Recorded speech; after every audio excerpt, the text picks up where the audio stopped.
मेरा नाम मयंक कुमार तिवारी है। मैंने मध्य प्रदेश राज्य लोक सेवा आयोग परीक्षा 2018 में चौथा स्थान प्राप्त किया है। हिंदी माध्यम से प्रथम स्थान प्राप्त किया है।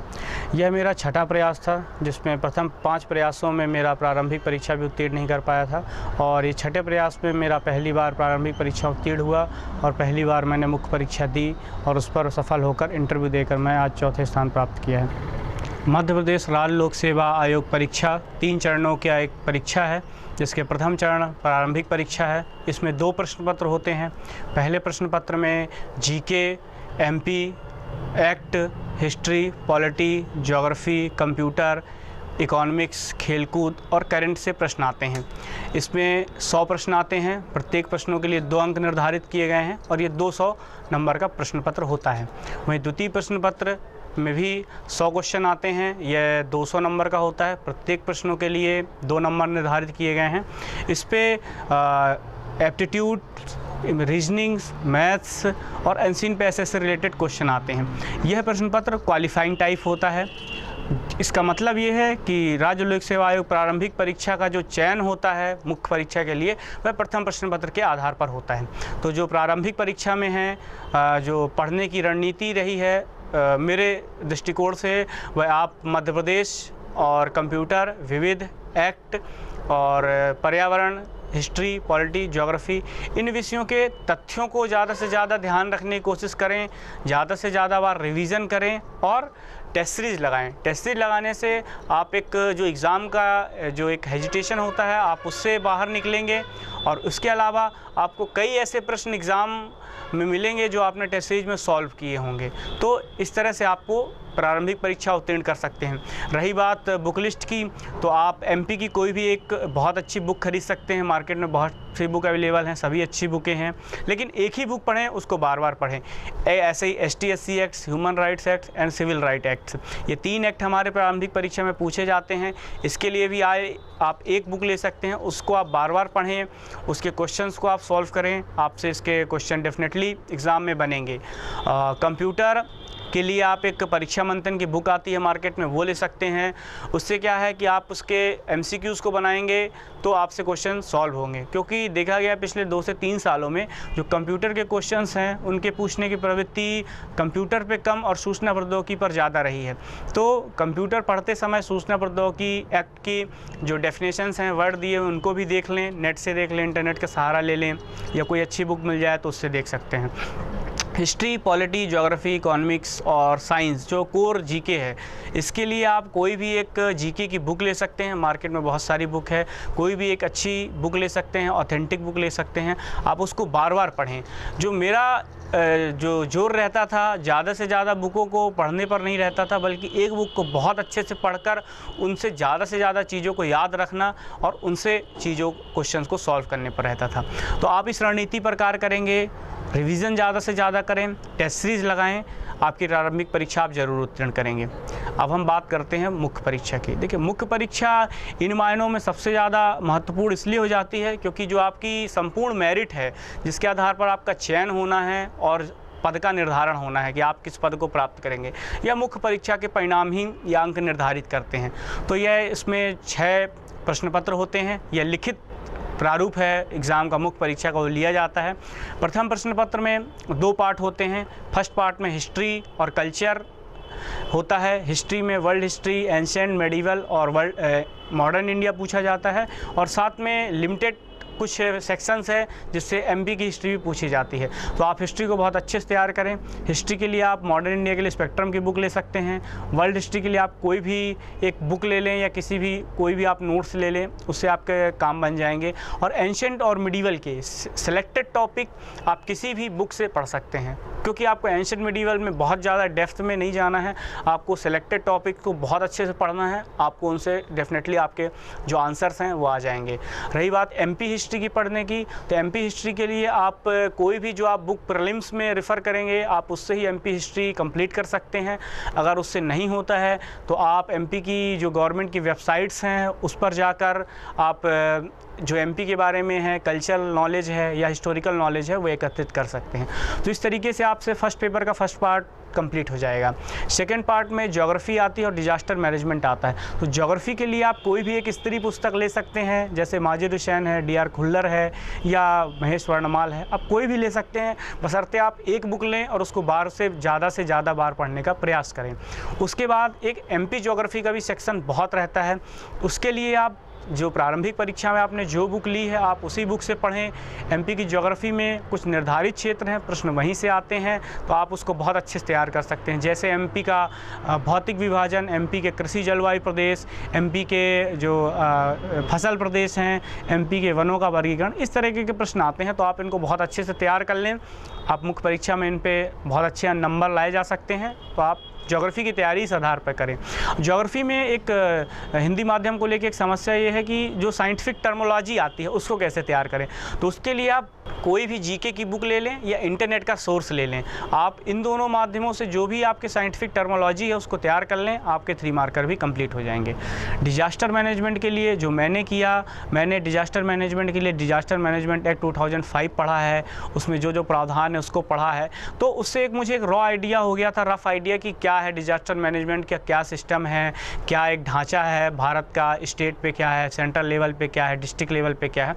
उसके बाद जो एक डे टू डे लाइफ में हम पढ़ते हैं, आप समाचार पत्रों का सहायता ले सकते हैं, मीडिया की चैनलों का या सोशल मीडिया की हेल्प ले सकते हैं। उसमें आपको कभी भी जब मीडिया कवरेज करता है किसी भी डिजास्टर को, तो आपको बताया जाता है कि क्या समस्या रही जिस वजह से यहाँ पे डिजास्टर आया, डिजास्टर के दौरान कैसे रेस्क्यू किया गया, क्या कमियाँ थी, क्या बहुत अच्छा कार्य किया, और उसके बाद कैसे जो एक पुनर्वास है इस चीज़ को। तो मुझे लगता है आप इन चीज़ों से डिजास्टर मैनेजमेंट तैयार कर सकते हैं।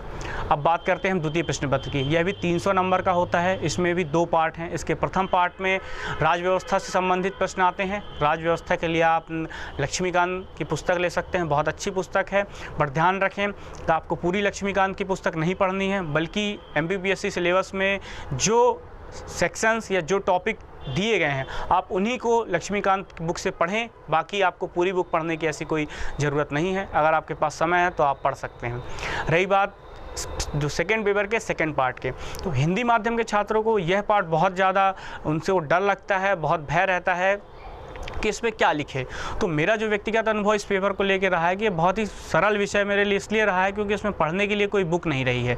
मैंने जो देखा सोशल चैलेंजेस, सोशल इशूज़ के, हेल्थ चैलेंजेस, एजुकेशन में एक छात्र के रूप में जो चैलेंजेस देखे, उन सब चैलेंजेस को जब आप बहुत व्यवहारिक तरीके से लिखते हैं, एक थोड़ा सा आप इस पर डाटा ले लें, इंटरनेट के सोर्स ले लें, जैसे राष्ट्रीय परिवार स्वास्थ्य कल्याण रिपोर्ट आती है उसका डाटा ले सकते हैं, नीति आयोग का डाटा ले सकते हैं। तो इस तरीके से आप इस सेक्शन को बहुत अच्छे से तैयार कर सकते हैं और ये बहुत कम समय में बहुत अंकदायी सेक्शन है। तो आप इस सेक्शन से बिल्कुल न डरें, बहुत अच्छी इसकी तैयारी हो सकती है। अब हम बात करते हैं तृतीय प्रश्न पत्र की। तो तृतीय प्रश्न पत्र भी 300 नंबर का आता है और यह है, इसमें भी 2 सेक्शन होते हैं। पहले सेक्शन में साइंस और साइंस टेक होता है। तो साइंस के लिए आप कोई भी GK की बुक से केमिस्ट्री, फिजिक्स और बायोलॉजी की जो बेसिक डेफिनेशंस हैं और कॉन्सेप्ट हैं वो पढ़ सकते हैं। लेकिन जो ट्रेंड रहा है MPPSC का वो ज़्यादा फोकस बायोलॉजी के क्वेश्चनों पे रहा है, तो आप बायोलॉजी को ज़्यादा फोकस दे सकते हैं। बाकी केमिस्ट्री और फिजिक्स को आप नेगलेक्ट ना करें, उसकी जो भी इंपॉर्टेंट चीज़ें हैं आप पढ़ लें। साइंस टेक में ज़्यादातर जो फोकस इनका रहता है MPPSC वालों का, वह बायोटेक, नैनोटेक, स्पेस टेक्नोलॉजी, आपकी जो डिफेंस टेक्नोलॉजी हैं और टेक्नोलॉजी की जो ग्रोथ है उसका सोशल इम्पैक्ट, पॉजिटिव, नेगेटिव, ऐसी चीज़ें हैं, आप उनको देख लें। ये पेपर भी आपका कंप्लीट हो जाएगा। इसके लिए आपको इंटरनेट की ज़्यादा से ज़्यादा सहायता लेनी पड़ेगी। आप इसरो की वेबसाइट देख सकते हैं, एक भुवन करके पोर्टल है, आप उसको देख सकते हैं। तो इस तरीके से आप साइंस टेक का कर सकते हैं। बाकी अगर कोई बुक चाहिए साइंस टेक के लिए, तो जो मैंने पढ़ी थी वह एक उपेंद्र अनमोल की बुक आती है, आप वह ले सकते हैं, विज्ञान और प्रौद्योगिकी ले सकते हैं। अर्थव्यवस्था इसका द्वितीय भाग है, यह भी 150 नंबर का होता है और हिंदी माध्यम वालों को भी यह जो पार्ट है बहुत भय का रहता है। तो मुझे लगता है कि अर्थव्यवस्था बहुत ही सामान्य विषय है, इसे बिल्कुल भी एक हाइप क्रिएट ना करें कि ये इंग्लिश मीडियम वालों के लिए विषय है, उनको ज़्यादा ईजी है, ऐसा कुछ भी नहीं है। आप उसकी बेसिक कॉन्सेप्ट पढ़ लें। इकोनॉमिक्स के जैसे मांग एंड पूर्ति का नियम है, इस तरीके से बहुत बेसिक नियम हैं, मॉनेटरी पॉलिसी, फिजिकल पॉलिसी और आपका जो बैलेंस ऑफ पेमेंट है, ये सब चीज़ें आप देख लें। उसके बाद आप जो करंट के जो भी इकोनॉमिक्स इशू हैं, क्योंकि इकोनॉमिक्स कॉन्सेप्ट और करंट का कॉम्बिनेशन है, अगर आप इन दोनों की समझ रखेंगे तभी आप इकोनॉमिक्स में ज़्यादा से ज़्यादा अंक ला सकते हैं। तो इसके लिए जो मैंने व्यक्तिगत जो मैंने अपने अध्ययन के दौरान जिसका सहारा लिया वह murnal.org.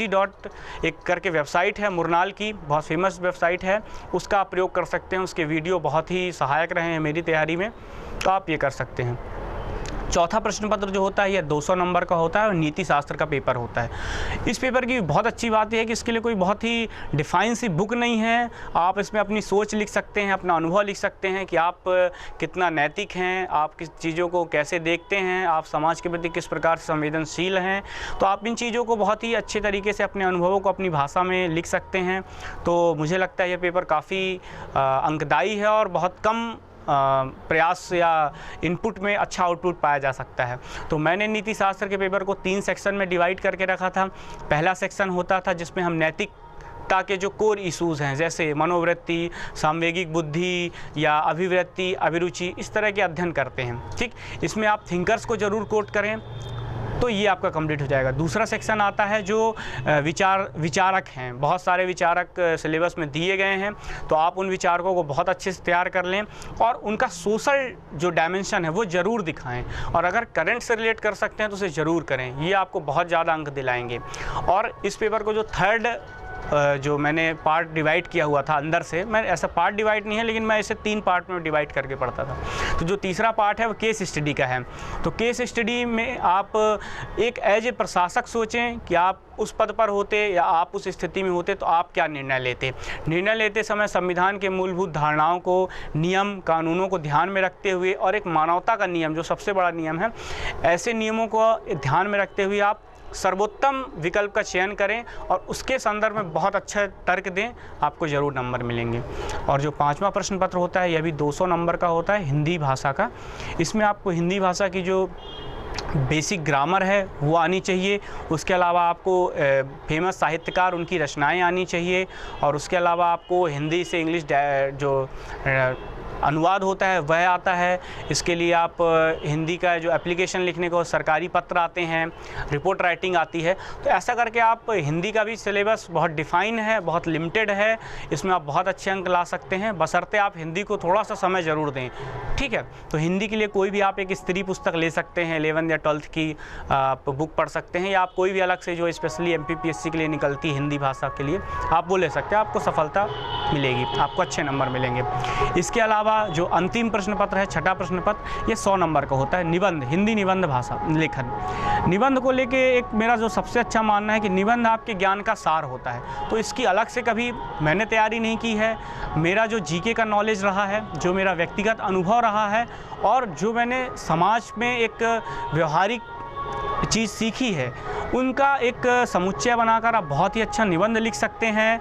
आपको ज़रूर इसमें मौलिकता जितनी ज़्यादा होगी निबंध में, आपको उतने ज़्यादा अंक मिलेंगे। और मौलिकता को बनाए रखने के लिए आप सबसे ज़्यादा जो चीज़ कीजिए, किताबों की चीज़ों से ज़्यादा आप व्यवहारिक चीज़ों को लिखने का प्रयास कीजिए। अब अंतिम चरण है साक्षात्कार का, यह 175 नंबर का होता है। साक्षात्कार को लेकर एक बहुत बड़ी एक जो डर है या भय रहता है हिंदी माध्यम के छात्रों को कि हम हिंदी मीडियम के हैं, हम ग्रामीण पृष्ठभूमि से हैं, हम इतने इंग्लिश मीडियम के लोग या बड़े बड़े जो स्कूल से कॉलेज से पढ़ के आए हैं, हम उनका कैसे सामना करेंगे। तो इसके लिए मेरा मानना है कि यह व्यक्तित्व का परीक्षण है, ना कि आपके ज्ञान का। और व्यक्तित्व से अर्थ है आपकी वेशभूषा से नहीं है, ना ही आपकी भाषा से है, बल्कि आपके जो चीज़ों को देखने का नज़रिया है, आप एक प्रशासक के तौर पे चीज़ों को कितना अच्छा समझते हैं, आप किसी भी वस्तु में कितने ज़्यादा से ज़्यादा डायमेंशन में सोच सकते हैं, इन चीज़ों का परीक्षण है। लेकिन फिर भी साक्षात्कार में कुछ तैयारी मैंने की थी, वो आप भी कर सकते हैं। तो सर्वप्रथम आप अपना व्यक्तिगत विवरण पत्र जो आप भरेंगे मुख्य परीक्षा के बाद, उसे बहुत अच्छे से तैयार कर लें। मुख्यतः प्रश्न उसी से आते हैं। उसके बाद आपने जो अभिरुचि भर रखी हो, उससे एक सामान्य नॉलेज इकट्ठा कर लें अपनी अभिरुचि से संबंधित। आपको विषय विशेषज्ञ बनने की ज़रूरत नहीं है, क्योंकि वह आपकी अभिरुचि है, ना कि आपका प्रोफेशन है। उसके अलावा आपका जो बैकग्राउंड है, एजुकेशन बैकग्राउंड है, आपने जो कॉलेज में यूजी या पीजी में जो भी किया है उसके विषय के बारे में बहुत अच्छी समझ रखें, क्योंकि वो आयोग में आपसे मान के चलते हैं कि आपने जिस विषय से पढ़ाई की है वो आपको आती होगी। और चौथी व अंतिम चीज़, आप समाचार पत्रों में जो भी करंट न्यूज़ चल रही हैं स्पेशली साल भर की पढ़ें, लेकिन स्पेशली जो एग्ज़ाम के टाइम पे चल रही होती हैं उनको आप बहुत अच्छे से देखें, आपका साक्षात्कार बहुत अच्छा आएगा। मैं तैयारी के दौरान एक पंक्ति से बहुत मोटिवेट रहता था, मैं आप लोगों से शेयर करना चाहता हूं कि तजुर्बों ने शेरों को अक्सर खामोश रहना सिखाया है, क्योंकि दहाड़ कर कभी शिकार नहीं किए जाते। तो मैं इस चीज़ को इस तरीके से लेता था कि जब आप तैयारी कर रहे हैं तो आपको बहुत सारे चैलेंजेस आएंगे, लोग आप पर उंगलियां उठाएंगे, तो आप शांत रहकर अपनी प्रिपरेशन को और मेहनत से और आत्मविश्वास से करें, और जब सफलता आएगी तो लोग आपको खुद आंखों पर बैठा लेंगे। इसलिए आप अपनी तैयारी के दौरान नकारात्मक ना रहें, सकारात्मक होकर बहुत शांति से तैयारी करें, आपकी सफलता स्वतः ही शोर मचा देगी। मेरी शुभकामनाएं आप लोगों के साथ हैं।